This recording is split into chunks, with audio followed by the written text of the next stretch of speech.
Hey Mark, how are you? I'm all right. Cheers. How you doing, Cam? Yeah, very good, thank you. Excellent stuff. I'm going to jump straight into this, Mark. Go Um, for it. Oh well, it's before we go straight into it, because right. we apparently, our producer keeps yelling at us for not doing this, and I think we need to do it. So here we Okay. go. We do have a Patreon page, everyone.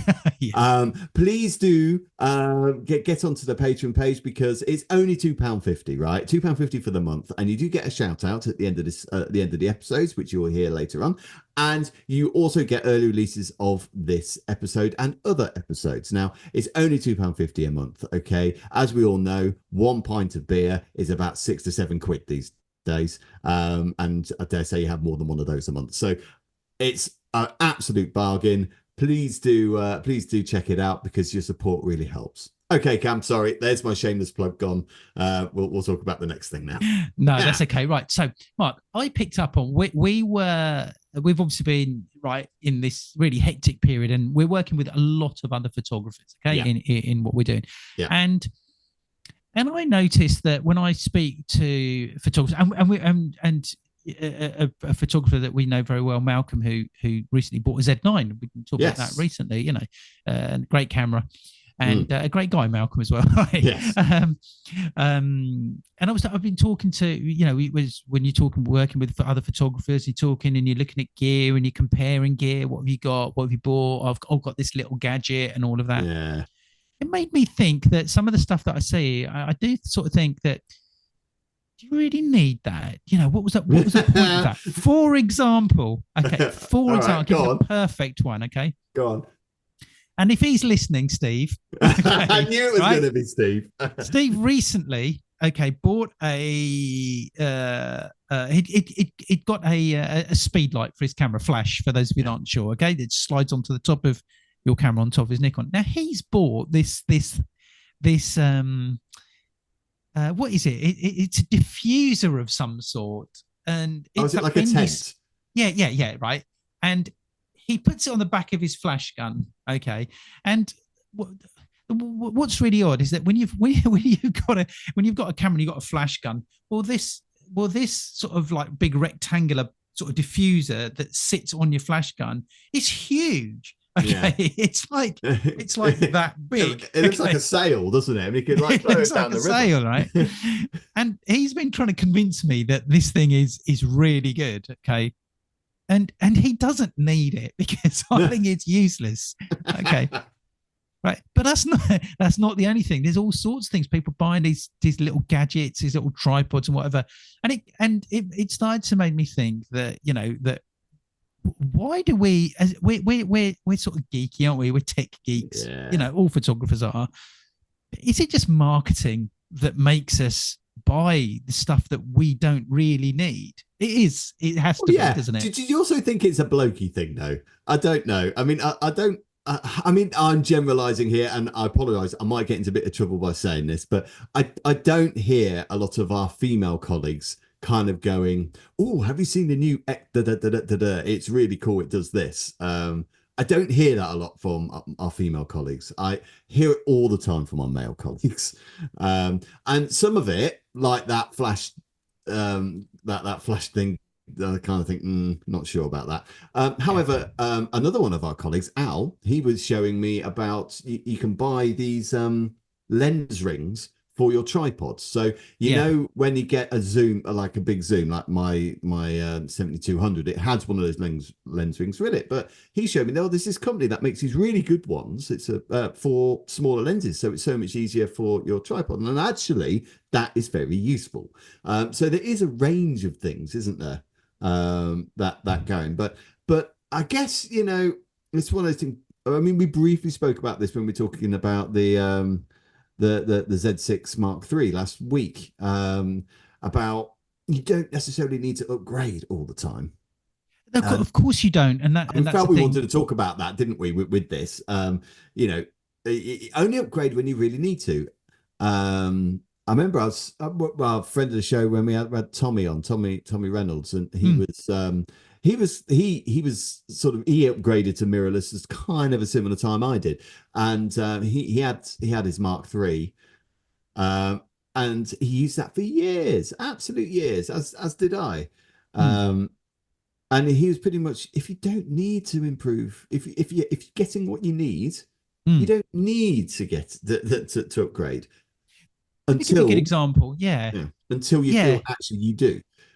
yeah. And that's the time when you upgrade, not just for the So hell of yeah, let me give you a good example actually, because I was just looking at a particular camera. I just wanted to double check that I was talking about the right one. Now, for a good few years, we've been using the Sony A7 IIIs for video, and we used other cameras before that. And when we eventually got to Sony A7 IIIs, I think we've got maybe four A7 IIIs, all the same. Okay, and for video, it honestly is fantastic. Okay, we Mm, love it. It's great. We've got really good lenses, and nothing that we have seen makes us think that we need to change those cameras for anything else. Yes, mm, cameras since the A7 III are shooting. I've got far higher spec because you would expect it to.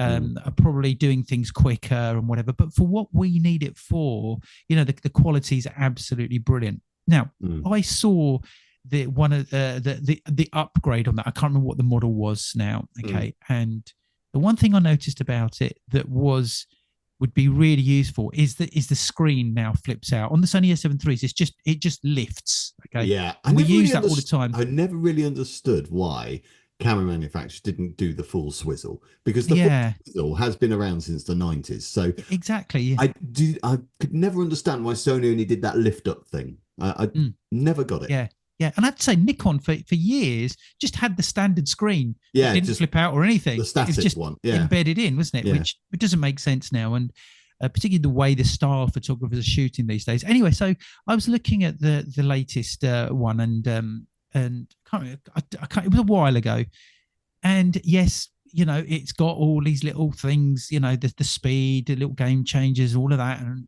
what they say a game change, whatever. But the quality, the only thing that made me actually think about it was it had the screen. It was a proper, it was a flip screen, the whole thing, Mm, rotated. And I thought, yeah, that's what I could really do with. yeah. Now, however, we'd need to upgrade three, maybe four cameras. Okay, if Is we're it going to worth upgrade it? all of them, right, in one go, is it worth it? No, it's not. No. Okay, and yes, it'd be great to have it and it'd be brilliant, but no, it's little things like that aren't worth it. And then you've Mm. got photographers that will say, oh, I'm going to buy the Z9. Now, really, how many or what's Canon's flagship? Is it the R Well, it's the R3 is the or three? current. Well, it's not really their flagship. The R3 is their high spec mirrorless camera at the moment. Mm, However, mm, and we've done this episodes before, and we keep bugging Jamie from Canon about yep. this. When is the R1 coming out? The Olympics are happening.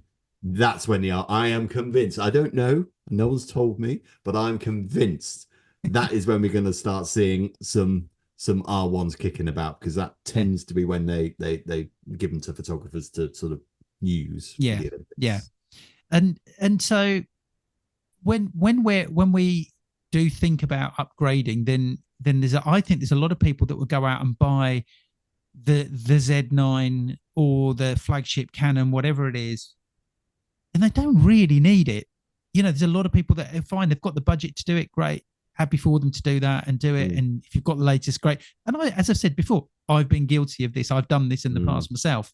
I won't do it now. I did learn a lesson when the D3 was the greatest camera ever, the Nikon mm, D3, in my opinion. I then got the D3S and then jumped to the D4S. And then the D750 came out, realized that I didn't want or need the D4S. So I got rid of it, yeah, bought the D750. What a lot of people say was that, well, that's a real downgrade, but it wasn't. I got the grip and it just worked exactly the same. For what I yeah, needed, it was brilliant. yeah, And since then, now I don't even bother looking at the flagship cameras. I would just make sure I've got the yeah. best lens that I can have, and that camera's going to do it for me. I don't need the Z9 because I don't do high end sports photography. Yeah. If I do any sports photography, which is very rare, the R6 is more than good enough to do it because I'm not Mm. shooting high end stuff. No, but I mean, again, with sports photography, I think lenses are more important, aren't they? You need those big Hmm. 600, maybe 800 mil lenses. That's what you need. I've never owned a flagship camera. Hmm. Well, I say that I did have a secondhand F4S, which I'm guessing at the time was flagship.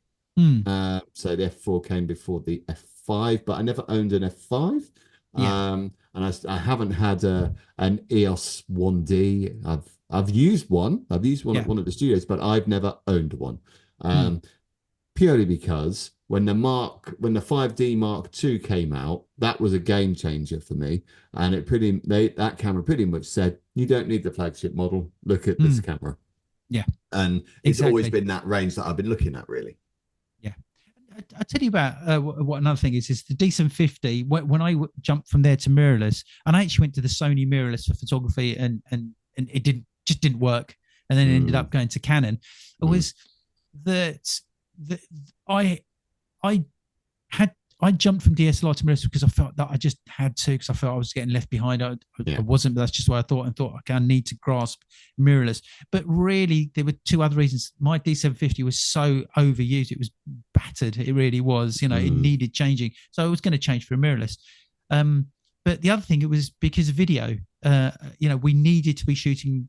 We were shooting more and more video, and we needed to get what was really good. And so, that was the other reason for actually jumping to the Sony A7 IIIs. And in the end, it was great for video, but it wasn't great for photography for my needs, for our needs. And the Canon, ticks all the boxes for photography. And I'm sure the Canon R6 shoots brilliant video, but we don't use it for video at all. I mean, I would say you were texting me a couple of days ago, weren't you, about cameras, and I must admit I never really asked why, and maybe you can elaborate on why. I had a student who you was were talking asking to me about can you do the 300D for graduation or something. Well, I'm not entirely sure what the whole story was, but 300D, for those who don't know, came out in, I think, was it 2003 or something like that, maybe 2002. I mean, a long time ago, guys. And it's 6 million pixels, I think. It's an APS-C sensor, I believe. I used to sell this when I was working at Jessup's. It's a very long time ago. It was a quite revolutionary camera at the time, because it was the first sort of affordable DSLR that was good, and then he had I think the EOS, then the D20 came out, and that was a really good one as well. But and my instant was, no, don't go for that, because it's ancient. It's mainly because you're gonna buy one, it'll have a lot of mileage on it. Why were you asking me about those cameras? Because I found it quite interesting. I just had a photographer who was asking me whether he could use it on a shoot. And and I just wanted to get a second opinion. That was all. And so I had my opinion. I thought, I need to ask, I need to check this with Mark, because I thought, hang on a minute, this doesn't sound right. And yet basically you said no, and I probably wouldn't. I mean, like we're saying, you don't necessarily need the most updated gear. Okay, I mean, I still, like I said last week, I still shoot my family shoots with my 5D Mark III. Perfectly fine for what I need. I know it's going to get me good results. It's not a problem. I wouldn't shoot with a 300D, because a 300D is it's not a pro camera. Really, that's what it comes down to. I probably wouldn't have shot a wedding or family shot on a 300D when it came out. Not because of, it's not necessarily it being the age of the camera. It's although that these days that would be an issue, but for the 300D anyway. But it that was for the mass consumer. That camera was for the Jessups used to have these different sort of brands of people, and it was the casual Ken or the aspiring Andy might have had. I know it's just crazy how they would do that. Profiling your customers. I mean, but that's basically who would buy that. The professional wouldn't be buying that camera, and it was known then, and it's known now. But and I was going to say, and it's not just cameras, is it? I mean, we talk about we talk about anything like like the flash diffuser I was talking about at the beginning, any little gadgets.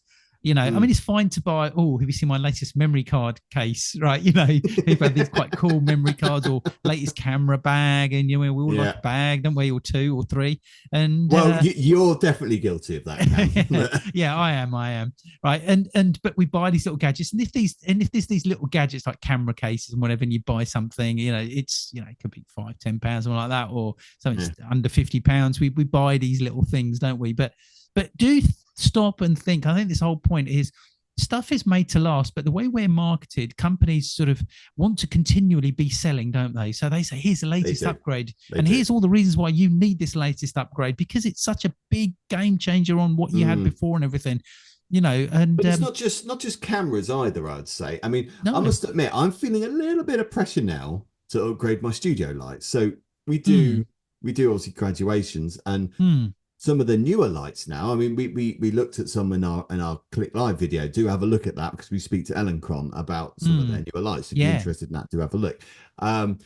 Those lights are beautiful, and they're battery operated rather than mains operated, which if you're setting up a studio in a hall somewhere to do graduation photography, I can definitely see why that is useful. Yeah, that's right. Yeah. Well, the thing is, it's not just that. It's, you know, but I'm not gonna do it. I'm not going to do it for a good few years, because these Elencron lights, which I have Elencron lights, so I'm guessing Elencron is to keep in the, you know, they are about 1,600 quid and for a light for the equivalent one that I've got now, and I ain't spending that money quite yet.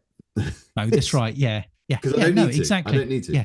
You don't need to, but there is that temptation, and I get that temptation as well. But if you are going to upgrade, and you'll upgrade at some point, Mark, you're going to have to at some point. I will do, but probably not for my studio though, because the main difference with those lights is the fact that they're battery operated.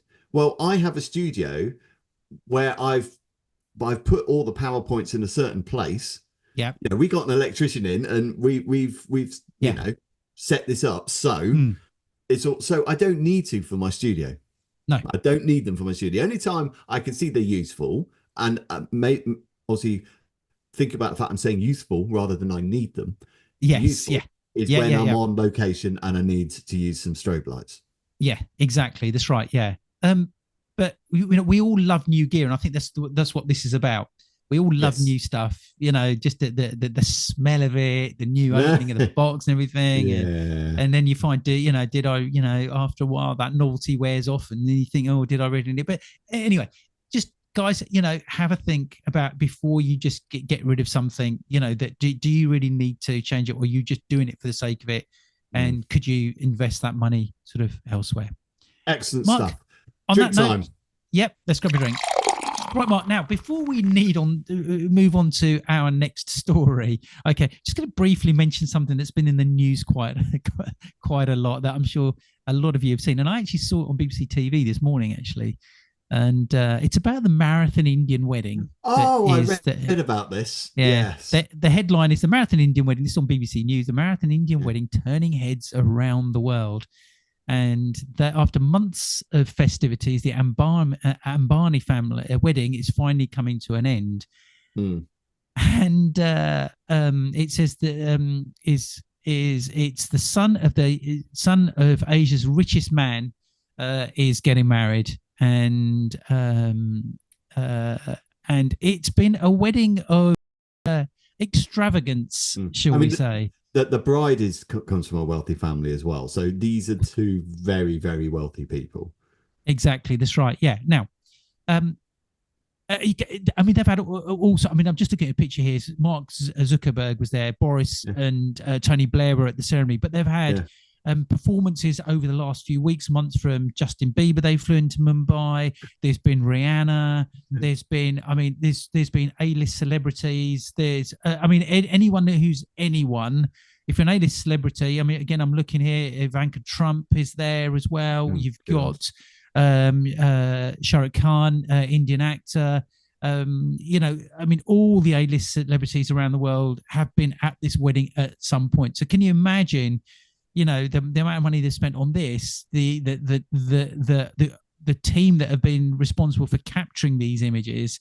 I mean, it's a hell of a gig for a photography and video company, wasn't it? I must say, why weren't we asked on this? Well, there is that. Did they not know we were available? I mean, think we were booked. Yeah, that's right. Yeah, were we well, booked? I think this is months of festivities, you know, and I mean, I'm looking at these pictures. I'm guessing some of these were from the official photographer, right? Yeah, they have to be. I would say this is the sort of stuff I do when I do an Indian wedding. So yeah, this is always something that always strikes me. You know, if you are an experienced photographer, doesn't matter if you are an A-list photographer, and when I mean that, you know, the rankings of this world or the whatever superstar wedding photographers are about, right? Yeah.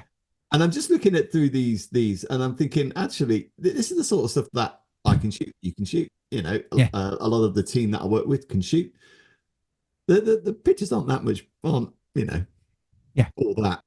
I would say that's right. Yeah, I mean, there probably are some stunning images that we're not seeing. Haven't seen. Which we're not. Yeah. But that's fine because you always get those marquee images, don't you? But you know, I'm looking at some of these, and these are, you know, generally when we're shooting an Indian wedding, the main difference between a white wedding and an Indian wedding, I'd say, is that you are there and you are capturing the dancing a lot. You know, that's right. Yeah. At a white wedding, you stay until the first dance, maybe a couple of numbers afterwards, get a bit of the festivities, and then you go. And then you go. That's right. Yeah. I would say half your wedding day at an Indian wedding is the dancing, isn't it? You're capturing the dancing and you're capturing. So you get this sort of shot. So I'm looking at the picture with them and Mark Zuckerberg, for example. That's the sort of shot I'd be getting at an Indian wedding. The bride, that's right. The guests, and it's no different. So you know, when I jokingly say, "Did they not know we were available?" Any photographer, you know, don't be. I guess don't be put off by the amount of this and the celebrities, because actually the photography. It's that's right. Yeah, it's just standard stuff for them. Now, moving on to something else, because that was just a quick sort of a comment on that had been coming up.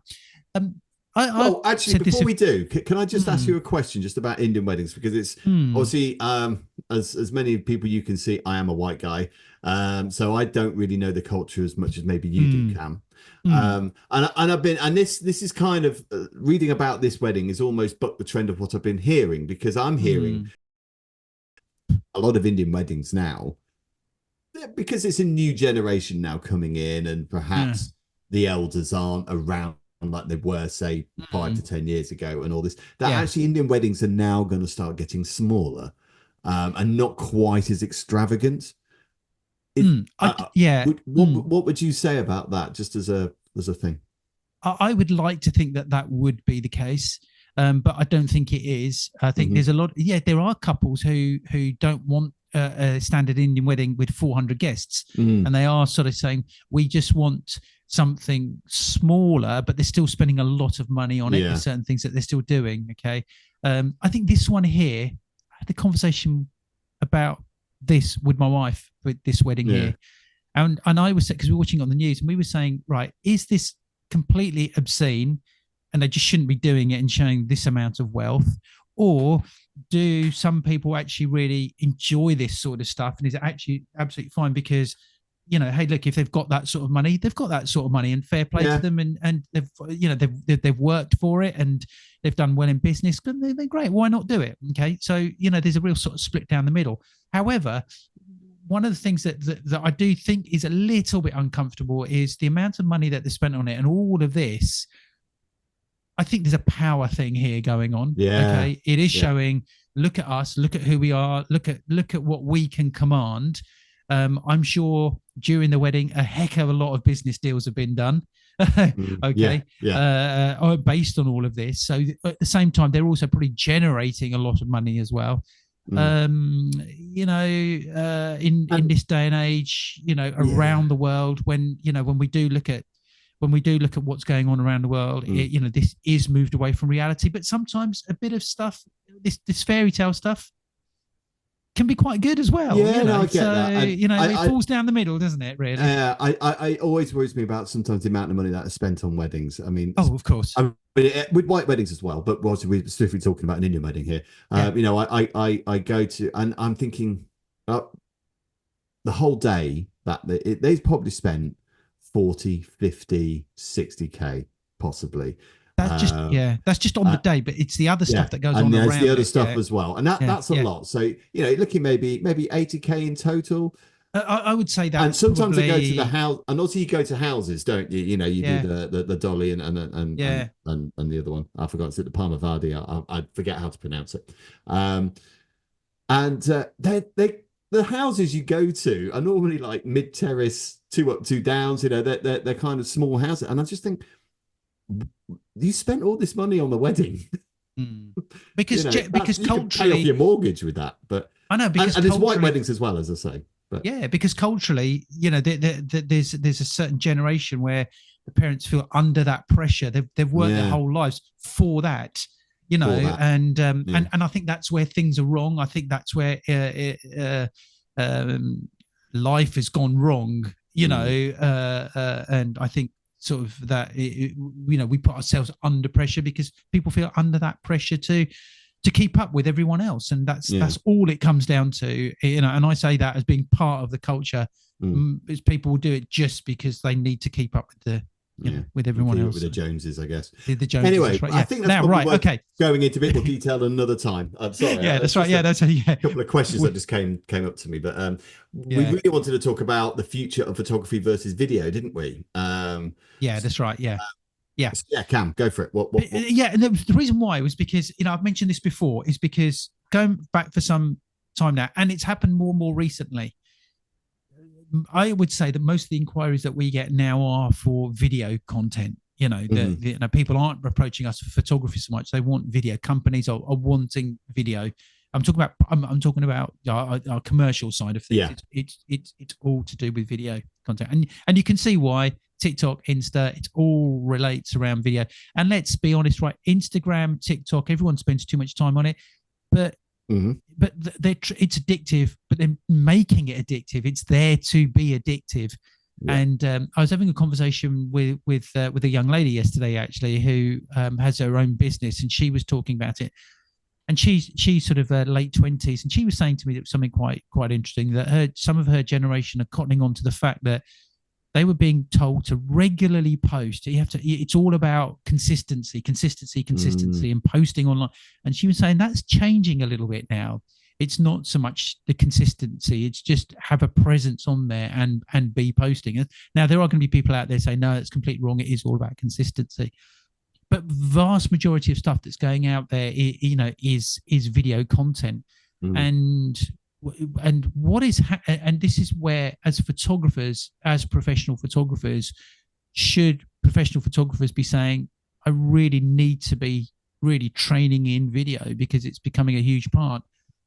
I guess it Because it depends is on. different to photography. It is different to photography. Mm. Oh, it absolutely is. It is a different skill. I mean, I'm guessing it really depends on what type of photography you're going into. I mean, video for let's say the family photography market. I mean, video doesn't really come into it Yeah. at all, as far as I'm concerned. Maybe it might do in the future. Maybe there are some bits and pieces happening here and there, but generally it's about studio photography, or location. Some people do it on location, but in this country it's very difficult to to do that because it's going to be raining half the time. But yeah, video doesn't really seem to be a thing. The only time video comes, it's if I'm doing some behind the scenes for my social media, I guess, which I don't do enough of, as I'm sure people will see on my social media accounts.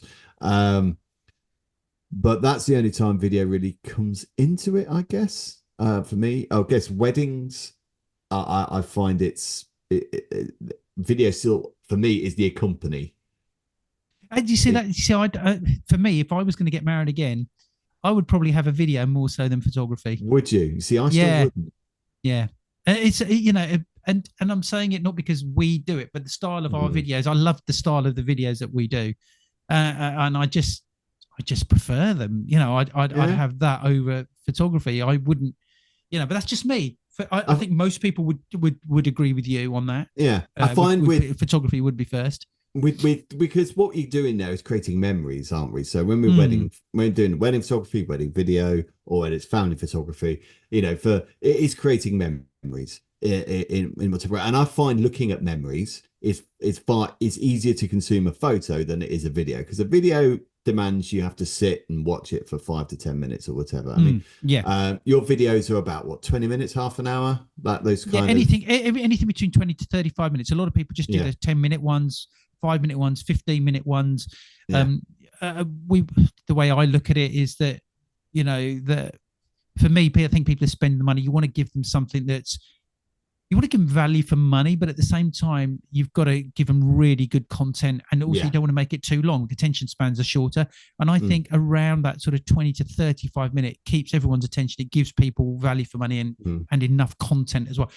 I 'Cause can't, I don't get these 5 minute, 10-minute videos, mm. video edits. You spend all of that money and you walk away with a 10-minute video edit. That But on the doesn't make flip sense side, to I me. don't understand the ones that last for 5 hours either, Oh, yeah, because you avoid again, that because, we've been talking about Indian weddings there, and I know mm, that um, we set up all these video cameras. Obviously, videography is a big part of Indian weddings, and mm, you have like sometimes we've got a crane going. Well, for the dance floor area, I was saying there's a lot of dancing going on, and you have a lot of dancing footage, and you just got about 4 to 5, well, about 4 hours of dancing footage, and the clients want it. I know Because that's right. if you cut some of it, they'll know, and I I just can't. I don't understand it. I can't see myself ever watching that. No, people don't, and I think there is you get to get the one or two people in the family that might watch it, like the parents. I mean, say where was that with? But that was what was done 20, 30, 40 years ago, Mark. But And it's still the, happening now. and the older generations, yeah, exactly. And the older Mm, generations are sort of saying, oh, we were expecting something that was what 40, 30, 40 years ago. And yeah. however, the say for couples, they don't want that, so there's No. No. so you have to make it clear to couples that when they're booking with you, this is how you do it. And if they want it Mm, differently, then you do it the way they want to do it. But you have to mm, question it. If they say, well, no, we want every single bit filmed, and then you have to sort of say to them, okay, look, if you're sure about that, but I can guarantee you're not going to watch it. yeah. Right? Yeah. You know.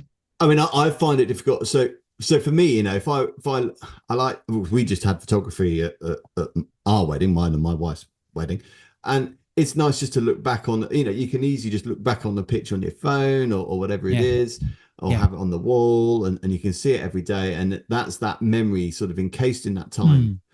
and it's very easy just to look back at that memory. Whereas I find with video, it's not as easy, because you do have to commit half an hour Mm. in your video's case to Yeah. watching it. So That's right. that's why But I still think photography is the way to go for yeah, weddings, but the thing personally. is, I mean, the thing is, but if you look at it the other way, when we're looking at, uh, we look at, we all look at our phones more than anything else these days. Okay, Yes, and we do. like you flick through Instagram, and you're going to get stuff that's geared towards you. Now, I have to be honest, I don't spend a lot of time on Instagram. What I do is I only use it for work, so I don't use it socially. But what Mm, I'll do is I'll check it once, maybe twice a day, just to see if I've got any messages. Okay. mm, mm. And what I'll do is I'll scroll through probably 5 or 6 of the first feeds that come through, just in case there is something I miss or something's interesting. Yeah. And that's when you start to see videos of whether it's clothes, whether it's Whether it's sports us. feed or something, right? Yeah, or us, right? Okay, but when it comes to products and stuff, but it's all videos. I was looking at my phone this morning, and there were two things about suits. Because we wear suits for a lot of the jobs that we do. So there's all this Mm, suit stuff, related stuff that was coming through. They were all videos. None of them were stills. They're all lifestyle type videos, and every yeah. single one was. So that's where it's going. Some people that say But that again is products, isn't it? That's kind of, I would say, mm, the product world, the the sort product of like world. That's more right. the Yeah, commercial world. yeah, I mean, I guess I'm really part of the social photography element, and I still think yeah. that photography is more important than video, That's personally. right. Yeah. I I mean, I get it for commercial stuff. yeah. I mean, we're doing a series of videos and photos for a company here not far from us, and they do industrial machines. We're filming and shooting their industrial machines, um, and what they've done is I think there's a series of 8 machines or something that we've got to do over the next few months. and we did the first one. It's photography and video. Now they've actually said we actually don't need the images anymore. We just want video of all the rest, right? Mm, You know, and I think they realised that actually what we're going to do with these images. I think they just said we want some photos and want some video, but they realised after they mm, got it, actually we don't need these photos. What we're going to do with them, and they were right. yeah. What are they going to use them for? Well, I always You think know, about websites and things like that that they'll probably need them for. I yeah, that's mean, right. Yeah, when it comes to websites, yeah. I mean, I don't really know much about industrial machinery, but I've Mm. not seen many Yeah, websites with well, industrial they won't be. machinery. But Yeah, these machines, what they do is they manufacture them here. So, yeah, but what they do is they use stills on their website that are renders rather than actual. Because what they do is um, they show it so it's like a 3D model of the machine, so they can show it all around. right, So they don't actually use. They have photos, but they're 3D renders. That's what they use. right. Okay, I so guess they yes AI they you will yeah, do you're will right take in over that they from do. that as well. Yeah, you're right. They do need photos for their machinery, for their website rather. But they do, but they do it sort of differently. They don't just need a Mm, standard sort of photos. It just comes from renders. But the videos are important because what they'll do is they'll use the videos for marketing. They'll use them for training as well. They'll use them for sales. You know, mm, a video. And remember, from a video now, you can split a video up and do little shorts. You know, we were mm. filming a festival going Well, back a few weeks ago, and we did a little yeah. 60-second clip from it. And now they just want us to split, get other footage, and do these little shorts, 15, 20-second Mm. shorts, 10-second shorts. So, but no, Well, yeah. I mean, photography wasn't even mentioned. It was just video. yeah. No, I mean that is where we are, isn't it? With the video. I mean, because we do a lot of shorts as well. Do you think though we'll ever get to the point where you'll just get photos off of video? Do Oh, you know what I definitely. mean? Yeah. I mean, Do you you think can that's now. where it's so? Yeah, I know you can now, but Yeah. I know technically you can now, but the quality is nowhere Print quality. near Yeah. Yeah. is nowhere near to what you get. So, do you think, we obviously, I know we also be talking about this the other day, weren't we? The R5 is 8K. Mm, I don't know what that is in sort of still picture no. terms, you know. Let me give you, yeah, Um, I don't know what it is, but let me give you a good example. Do you remember going back years ago when, if you used to watch video, particularly VHS, let's say you watch a VHS tape and you would so pause. for those who don't know, VHS was Yeah, this VHS cassette you put in. It's before DVDs, that's guys. right. Yeah. Or even actually, in some case, maybe a DVD, you pause the video Yeah. and you'd get all these lines on the screen. It would be a fuzzy picture or something. Wow. Yeah, on Right? VHS, absolutely you would. Yeah, if you But paused it. With now, DVD, you right? didn't. Right. That Okay. was a big thing. But you now pause your TV when you're watching it. You can pause it. You get a crystal clear image, don't you? Okay. You do on a screen, Yeah, yes. on the screen. Now, obviously, but what I'm saying is technology has moved on to that point, and it will Mm, definitely be. This is what Canon and Sony and Nikon, they're all going to be working on.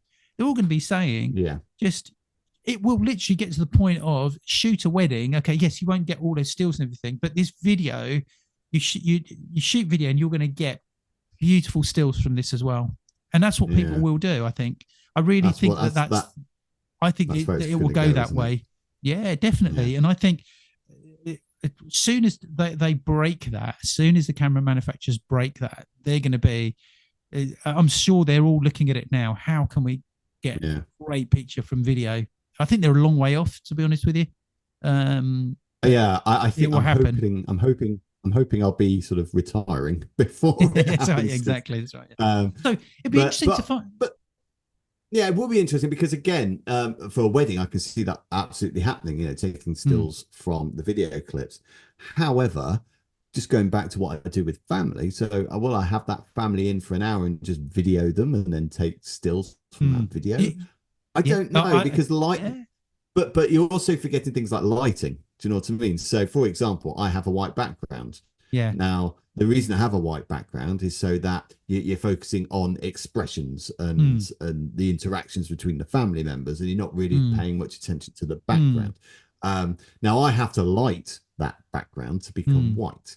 So, mm. if you were to see a behind the scenes video of me shooting, the background will look kind of grey Mm. because it's not it's not seeing what the Yeah. camera's seeing when the strobes go off. and Yeah. it bleaches out the background. So, and again, what we do with graduations. So what, a graduate will just walk up to the background there and we just Yeah. do a little short little video and say, see you later. I don't know. I don't know how that would work. You'd have to light it with LEDs, I guess, because you still need to light it well. It, two Because reasons. I that's the think thing with video. Lighting is very different, isn't it? it will come. And my answer to that, and my last answer to that is AI. You'll be able to do everything in AI. You take it from the video, take the still, and then you can light it exactly. You can exactly light it how you want. There's your answer. Okay. That's Good so stuff. depressing. All right, Mark. And we have to embrace before that. we go, we just need to patrons. Well, we do, but I mean, all my lighting skills. You know, I pride on my lighting skills, and I just think I hope I retire before this happens because yeah, I'm sure you will. You know that it'll be a lost skill. As I'm sure coming. A lot of the old printers, the darkroom guys, were probably gutted that that's definitely no longer a thing anymore. Yeah. Anyway, we're rambling now. Yeah, good stuff. Quick Patreon shout out. Don't forget, if you want to come onto our Patreon, like I said right at the beginning, it's £2.50 a month. So do join us on Patreon. So here are our shout outs for our supporters. So we have Amara Zainab, we have Nick Payne, Frank Case, Rob Percy, Carl Sherville, and Craig Chuck. Thank you ever so much, guys, for your support. It's really, really appreciated. It is indeed. Guys, we will see you next episode. Thank you. Certainly shall. Bye for now, guys.